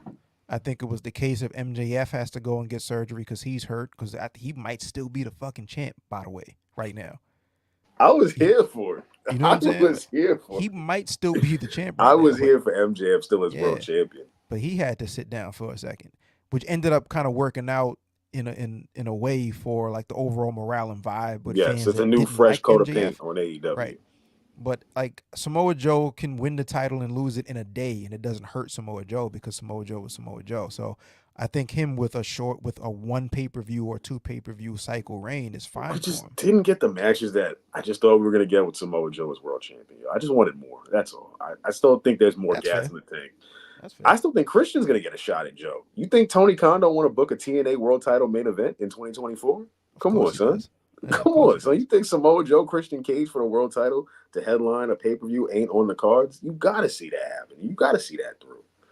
I don't want to see Samoa Joe go down the card just yet.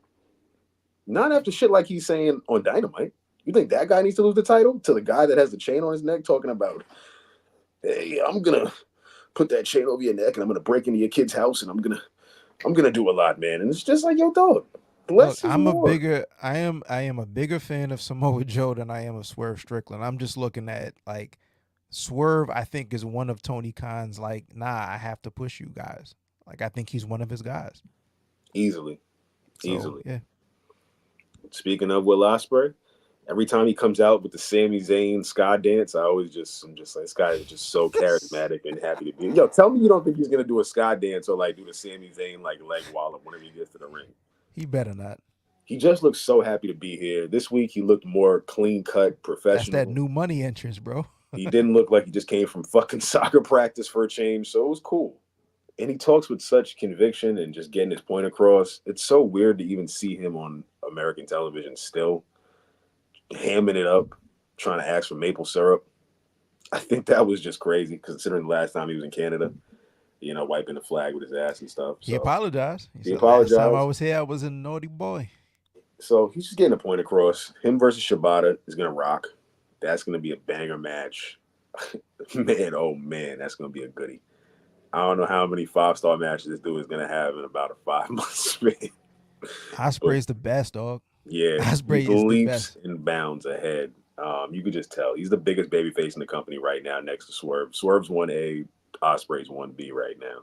So I totally see Osprey having a major deal down the line when the world title's on the line. I just don't know how this Don Callis family shit gets situated, because that shit got to go.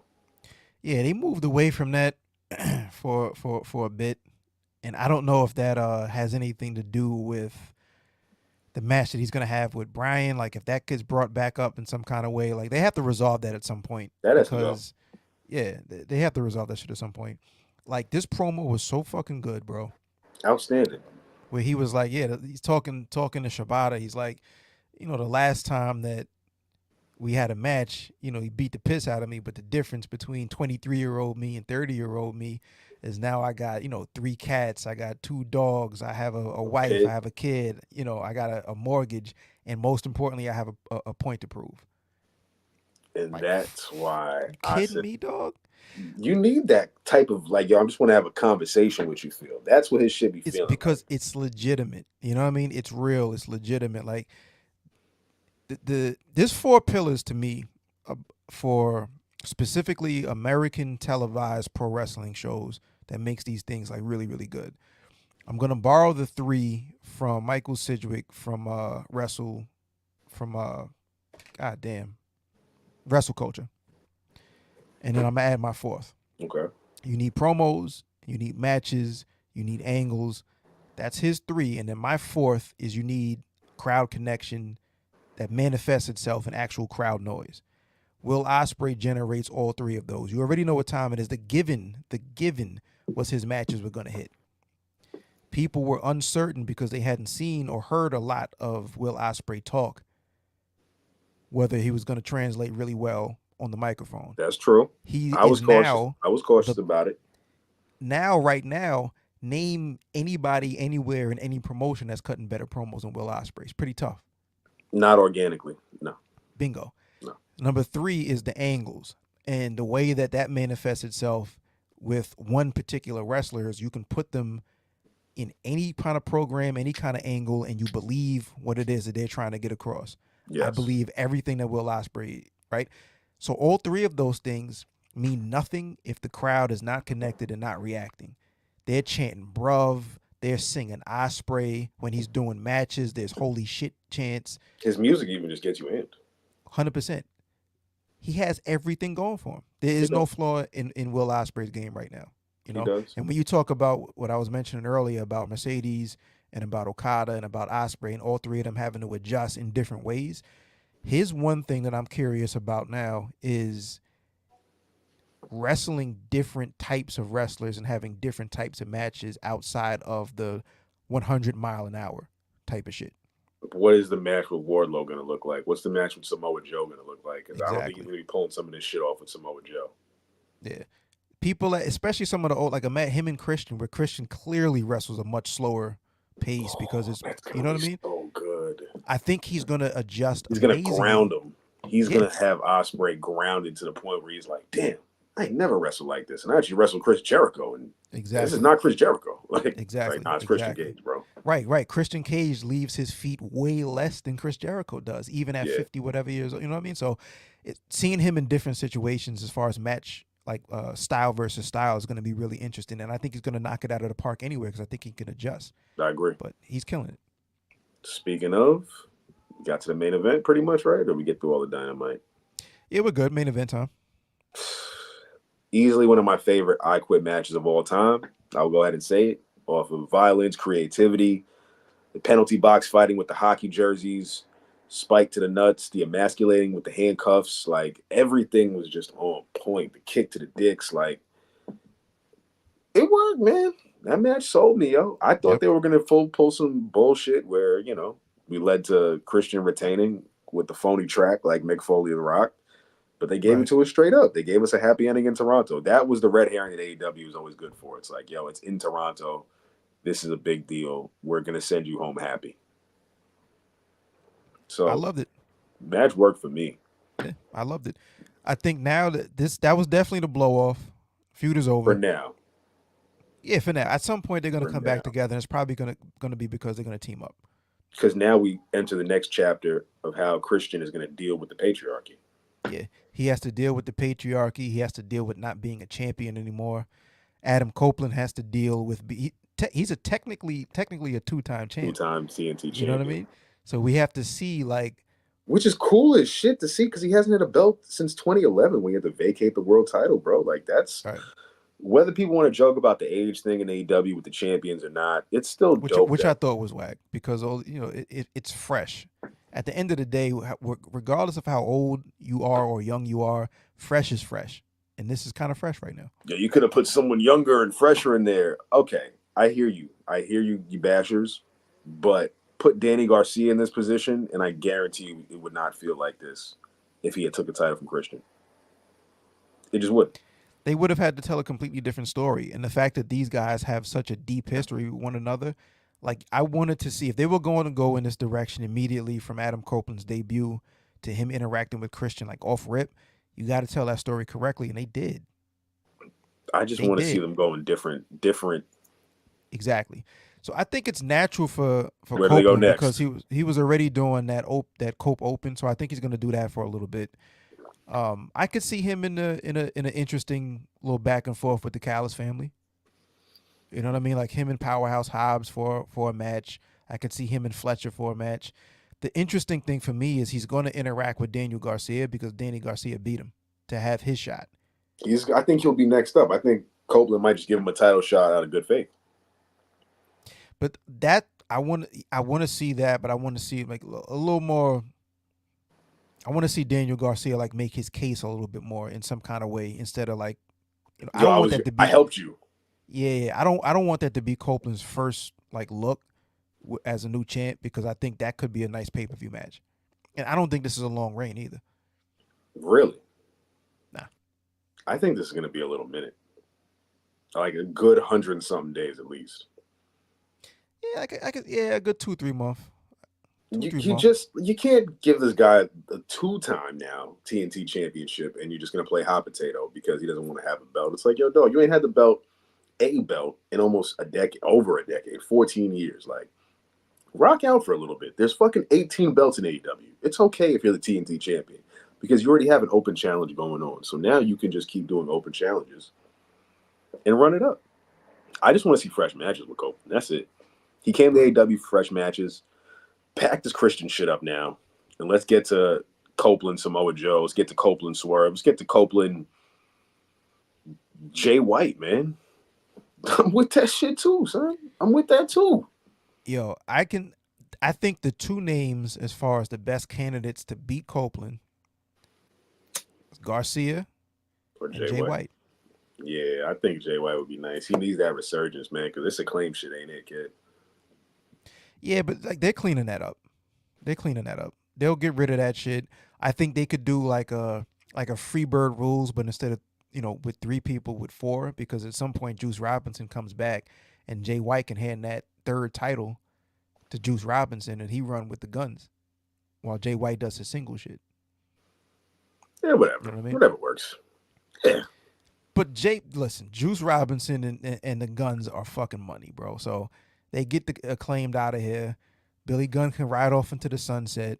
Acclaimed can ride off into the sunset, as far as I'm concerned. Like, they need to freshen that shit up a little bit. But, yeah, Juice Robinson is going to come back at some point. And then Jay White will go do his single shit. And he'll probably, like, him beating Copeland. I like that, though. Him beating Copeland. That will add some credibility to Jay White in AEW if he beats Adam Copeland. Beating the Hall of Famer, bro. Becomes a TNT champion. That will put all of the comments that the Acclaimed, Darby Allin, everyone makes about him Completely. And think about like that TNT championship and what that meant to Darby Allin. So at some point, Jay White beats Copeland. Then we get the return from Darby Allin. You just put me on the motherfucking shelf. I couldn't climb this mountain. I want my title back. I want revenge. Everyone We will be get, happy to see Darby in the division that he pretty much lays claim to. yeah. Now we And then Jay talking White beats selling him. some pay-per-views, which is cool because Yeah, it works. It which works. is It works cool. for me. Yeah. Yeah, man, that was a good ending. The crowd singing Metalangus like word for word with the no music on. That was dope. I've never That seen was this dope. before in all my years of Edge. That I've Metalangus. never seen that shit. That was dope. That was cool, and I felt like he was soaking that in. Like he really was enjoying that shit. And then Christian with the fucking entrance right in the middle of it was beautiful. That was awesome. Chef's kiss. That was awesome. 7 out of 10 Dynamite for me. Yeah, Overall, 7 out of 10. It was really more matches than the promos. The promos did not sell me on this Dynamite. Outside of Ospreay to GOAT, I wasn't crazy about the promos. It was more the matches here. Yeah, I mean, like, yeah, I agree. Like, the matches hit for the most part. Some of They the all made angles sense. hit Even for the the most women's part. tag match made sense. Like it was short, but Yeah. shit, it got to the point. It made sense. Yeah, and it created a like story. this was an episode of Dynamite where there's like necessary movement in some of these storylines and angles, and sometimes that takes away from like the oh my god this was amazing factor, but it's necessary because the next episode or the episode after that you get the payoff, or the pay-per-view what they're really selling you get the payoff. So You know what it is, bro? There's only one major company that can be at the top of the heat wave, and we're so conditioned to that, and history has shown. So it's while WWE is booming with this WrestleMania period, AEW's got to just keep moving and keep doing the dope shit they're doing with the wrestling, and just keeping on their track, and then eventually they'll be the hot number one in a couple for a bit, and then it'll just keep fluctuating. It's like we got to stop just looking at it like, yo, AEW ain't doing amazing in the ratings. It's like, man, ticket sales look like they're doing just fine, yo. But that's again like those rating shit. I give less than a fuck about, and it'd be weird to me how people like. I don't understand how people care. Like, what the fuck difference does it make to you? Like, it's one of them things where, yo,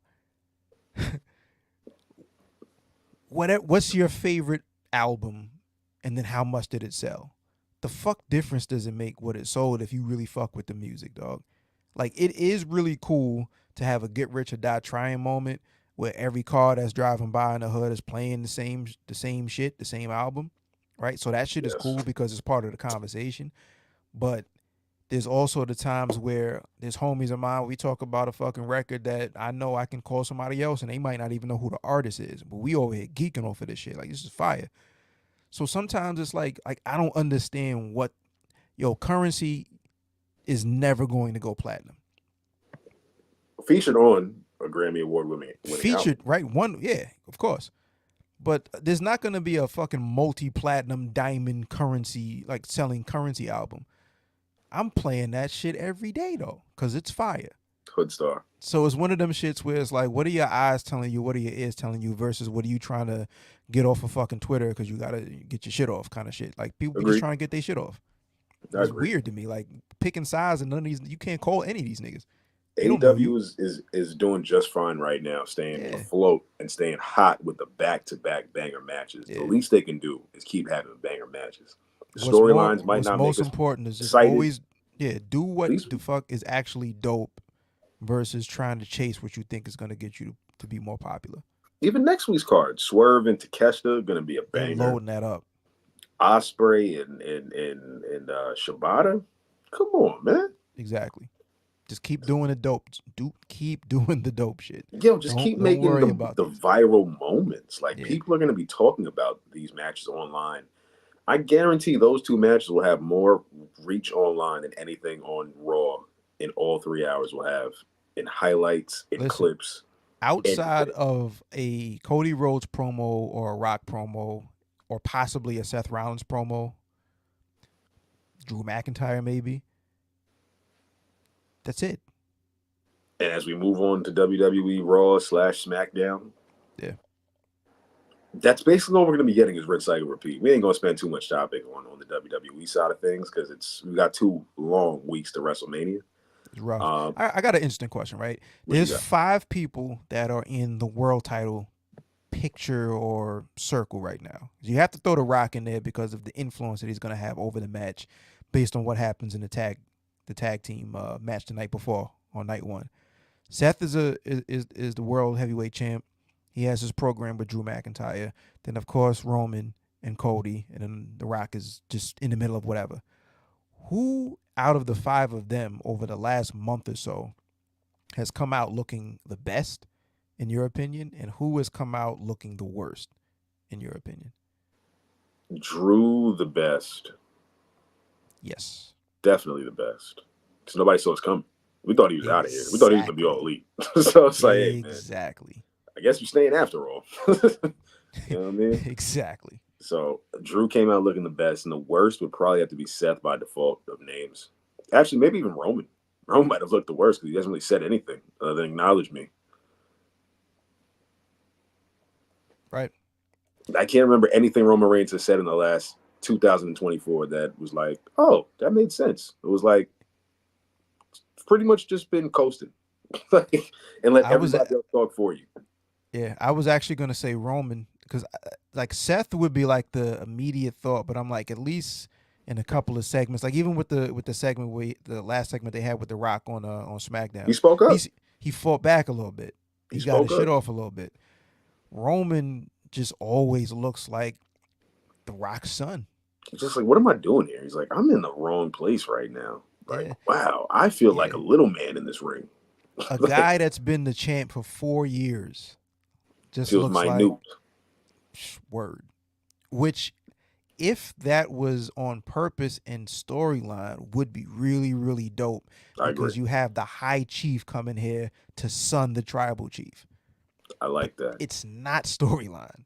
I broke down a few episodes back on Signature Move, went all the way back to when Solo Sikoa came in. Okay. And he was talking about how the elders sent me and all that. It would have been dope to just like, the whole time the elder was The Rock, and people look at when The Rock looks at Solo, even if Roman Reigns tells him to do something, The Rock gives him a look and he stops. Like they could have played that up so ill, and plant the seeds for that tension between the two a little more subtle than just what they've been doing, I agree. But they're not.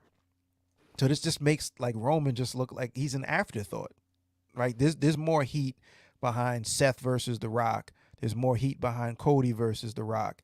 There's more heat with Drew McIntyre finally getting the championship win in front of people than there is with anything that Roman Reigns is like actually physically doing or saying.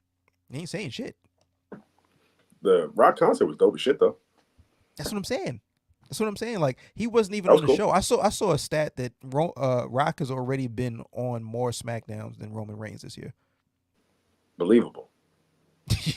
Like this is your guy though. This is the champ. What are we doing? Like. Oh, Lord of mercy. It's gonna be a tough road to Mania, bro. It's painful right now. It's slow. These weeks are dragging. The shows are monotonous. They're redundant. We're getting random features like Ricochet overshadowing the Judgment Day when it's like, aren't the tag titles on the line? Shouldn't this be emphasis? What the fuck is going on here? You know what I mean? You got those things going on. The Creed brothers, they're not going to WrestleMania. DIY is going instead. Cool. I'm sure they'll have a good theme song, apparel, combination type of thing going on. Ciampa and Johnny Same Face. They'll be all right. I don't see them winning, though. I don't see them winning. Yeah, you'll never see him the same again after that one, bro. Yo, Johnny Same Face might be the name of the episode. Yeah, we'll never see DIY win those belts when you got Awesome Truth around, man. I think Awesome Truth takes the belts at WrestleMania, and I'm standing on that one. I'm standing on that. They beat Indus-Sher, who are the 2024 Ascension. Yeah. Word. Big guys who are just here to do nothing but lose. They're the 2024 AOP. They're the Raw AOP. They are just big dominant tag teams here to lose. Gunther, he looks like a star. Anytime Gunther remains the man, bro. I almost don't even want Sammy to win. I'm like, if the rain kept going, so what? What do you think happens though? You think Sammy? I think Sammy wins. I think Sammy gets the win. I think Sammy is going to be Intercontinental champion. But what a crazy 2 years that guy has had. Like, Yeah. complete contrast from where he was last year. You know what I'm saying? Like, not everyone can be at the top all the time. Pause. And it just is what it is. Yeah. Sammy just happens to be a victim of that one. Jimmy and Jay, I think that should open a lot of Brett and Owen. I think that should be one of the openers of WrestleMania. Yeah. Jimmy And Uso's I or wouldn't even Jay's. mind. I wouldn't even mind seeing them, like, people nod back to matches that inspired and influenced. I wouldn't even mind seeing, like, not, don't go crazy, but a sequence or two that's like a little nod to that Brett versus Owen, Or that because Jeff versus Matt at WrestleMania. right. It's like it's not their style. Even Matt and Jeff isn't necessarily. I think they're probably closer to Matt and Jeff style than they are I obviously Brett agree. and Owen. But like a little nod here or there to those matches or whatever, and then they I kind of agree. do your own thing from there. I agree. My face when I have to watch Jay and Jimmy exchange a 5-minute super kick back and forth is just gonna be like, holy fuck, get this match over with, bro. The I'm video with it. packages and the lead to the match are gonna be cool, great, awesome, top quality. But the match, I have no expectations of goodness from. Super kicks, body splashes, and Sloppy dive over the top. heel fuckery, and a Jey Uso win. A much needed Jey Uso win. But I say he opens because you need that type of entrance to get the crowd going to start a WrestleMania. Bingo. Yeah. That's how you get that shit rocking. Cody's promo, I liked it. I'm on the contrary. A lot of people were just like, yo, the cursing, like I liked it because the cursing. Like, no, I didn't like it because of the cursing. I like it because it put emphasis on his world heavyweight or universal championship match with Roman Reigns. Like, he's putting some spotlight back on that shit too. Here's my caveat there though. That promo that he cut was about The Rock, and then Paul Heyman came out to actually talk about Roman Reigns, and then we had the conversation about Roman Reigns. Cody had to respond to The Rock, so naturally that was fine. But we have to have Cody talk about this fucking world title match at some point, and ran over that on SmackDown. But I'm just happy that he's at least addressing the shit at hand. And that's really it. It's just rinse, cycle, repeat. That's why we just say it's a fucking painstakingly long road to WrestleMania, because it's rinse, cycle, repeat for a lot of this shit. Yeah, like I think like what are they going to talk about on SmackDown? Fam, they had the same feud, the same confrontation, the same face-to-face last WrestleMania. So I don't really know what to expect that's going to change and wow my mind, other than some more curses, some more digs, and some more you won't win, and some more I guarantee I will win.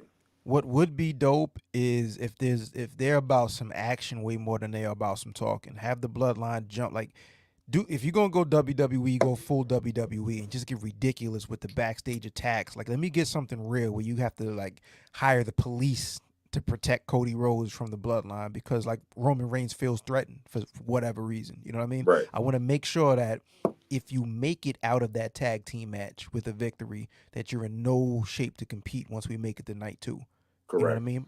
Like they gotta be creative. You have a creative department. Be creative. Sending people out there to just talk about like my wife, my kids, my father, my dream. I have to finish my story. Dog, we've known that shit for mad long. What else you got? Mad long.